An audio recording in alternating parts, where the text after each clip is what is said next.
Hi, everybody. Mike White here. Welcome to this week's vlog post. Last week, we spoke a little bit about the limited number of days that we have left in the year to meet new clients, put pre-qualifications together, pre-approvals together, contracts together, get them closed in order to get paid for calendar year 2023. In our business, the countdown to the end of the year is much sooner than anybody else's because there's not only the lag time between the time we meet somebody, but the time they find the property, they go into contract, that contract closes. Once that thing closes, it's not like we get the check that day. It's got to go through payroll. So we were talking last week about the 65 days or so left in the year that could result in you getting paid and improving your income, and the steps that we needed to take to look at that, to look at our situation and look at our pipelines, look at the people that we're speaking to, the people that are out looking, the people that we pre-approved, and they may not be looking so hard, kind of sitting on the sidelines, and evaluate all that, as well as looking at what we're doing and how we're doing it. And we take that a step further this week because, again, this is business planning month, and step two is really looking at this past week and the past few weeks, really short term, and the longer term, but in terms of months, 3 months or 6 months, as to what your activities have looked like. What are you seeing? Who are the types of clients that are coming to you? Where are they coming from?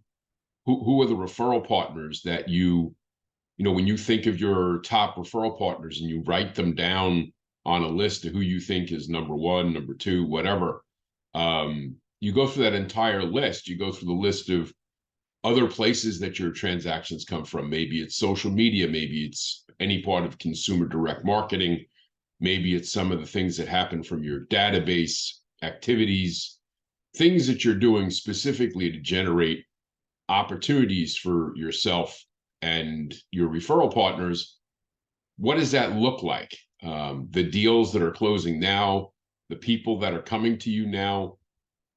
Instead of thinking in the big picture, oh, these are the things that generate me opportunities, break it down into what's actually been closing the last 3 months, what's been closing the last 6 months.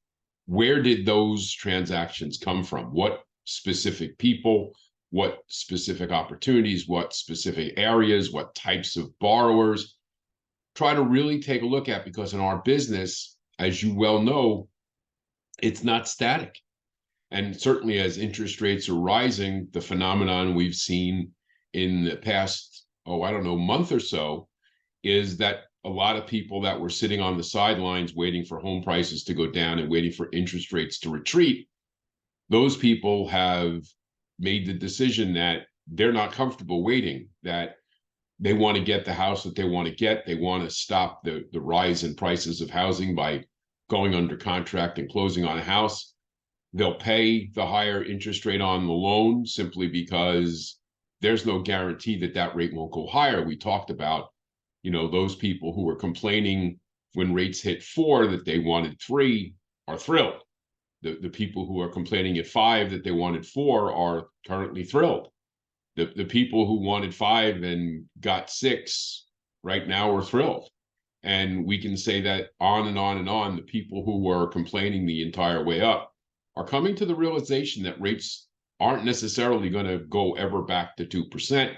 And when we present the big picture that says, hey, bottom of the market was 2.5, top of the market was 18.5, the average interest rate on a 30-year fixed is 7.75. The world is not necessarily a static place. There's no guarantee in which direction we're going, but it does come down to is what's the payment? What's it going to cost me every month? Where does that fit into my budget? What can I get for that money?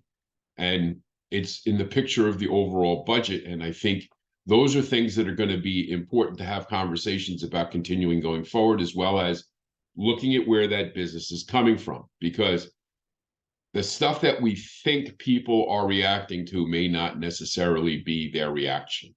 Still seeing people come into this market very excited, getting pre-approved on a Friday, being in contract on a Monday, and closing 20 days later. I still see people coming in the market, who were in the market last year and stepped out, and they're buying the house now, realizing they should have bought it last year.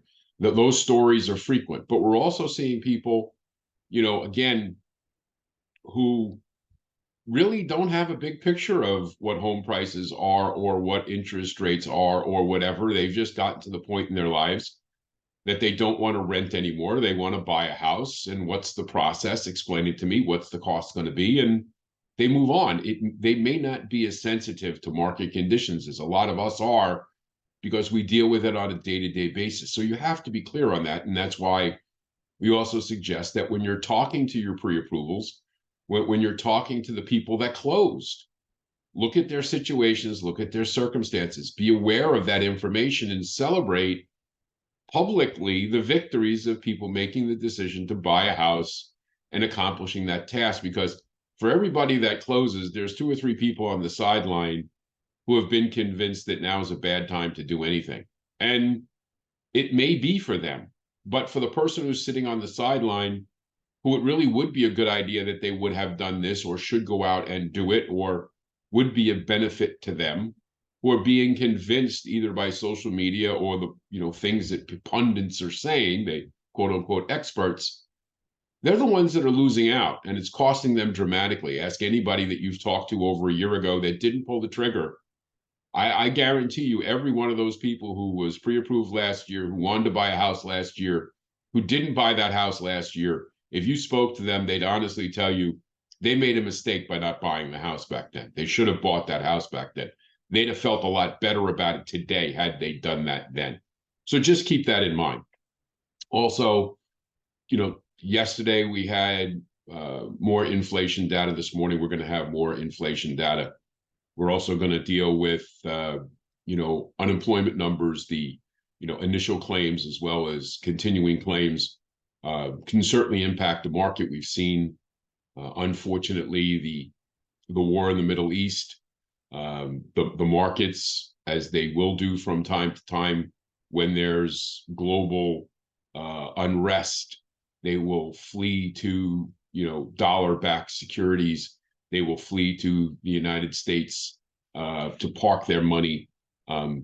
So whether interest rates in the last few days have gone down because of what they call the flight to quality, or that there is a belief that we've seen the worst of the inflation thing, and maybe the Fed is not going to rise anymore, and the next move in the Fed market may be lower and instead of higher. You can't weigh too much into any one thing, because if it is just rates going down, or just because of a flight to quality, because of demand, because of the war in the Middle East, then when that gets resolved, that money is going to get pulled out, which could have an adverse effect. So it's really hard to get a read in a short term over what may be a very long-term situation, but it's information you need to be aware of. You need to know that these things are happening. You need to know what the possible reasons are, how the markets are taking things. I don't need just sitting on the news 24/7, but you have to be aware of these things, because people are going to ask questions. And yes, flight to quality may be a reason rates are coming down, but there may be other reasons as well. The markets may be convinced of a lot of different things, and they could change their minds tomorrow. A week ago, the whole Middle East situation, the war, whatever was happening, was not even on our radar. Last week, the thing that was going to move the markets the most last week was going to be the jobs report last Friday. And so you can see how world events, how certain things that are foreseeable, like the jobs report, can move markets, like inflation data yesterday and today, unemployment numbers today. Those are foreseeable, and those can certainly move markets, but there are also major events that can happen around the world that are not 100% predictable, that you couldn't have seen coming. And when they do happen, how people are going to react can impact us a great deal. So stay on top of it. As always, if you have questions or comments, it's Mike at imtcoaching.com. We'll talk to you again next week. Take care.